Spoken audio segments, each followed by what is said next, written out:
¿Desde cuándo te ocurre esto? No me lo digas. Sí, últimamente estás como arrastrado, vas de mano en mano. Saliste del armario pero sin quererlo, ¿no? Ven, vos no sois un cepillo. Puede ser lo que quieras. Y si no, yo te lo voy a demostrar. Vas a hacer lo que quieras. Esta es la historia de una cantante que le encantaba cantar. Eso es, cantaba a tope como Freddie Mercury. Ahí. Pero le gustaba tocar la guitarra. De heavy que tocaban los dos juntos. Es más, tocaban la guitarra en plan a lo heavy. Ahí. Eran tan heavies que llevaban cresta. Eran punkies. Eso es. Ahí.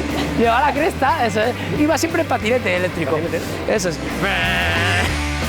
Así, claro. Y a veces le gustaba ir en barco, pero no en barco cualquiera, en un barco pequeño le usaba el remo, remaba, y venga a remar.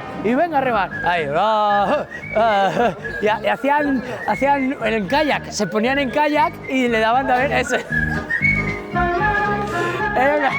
Pero a veces parece... Y claro, esta historia se ha acabado. Muy guay, tío, muy divertido. Muy guay.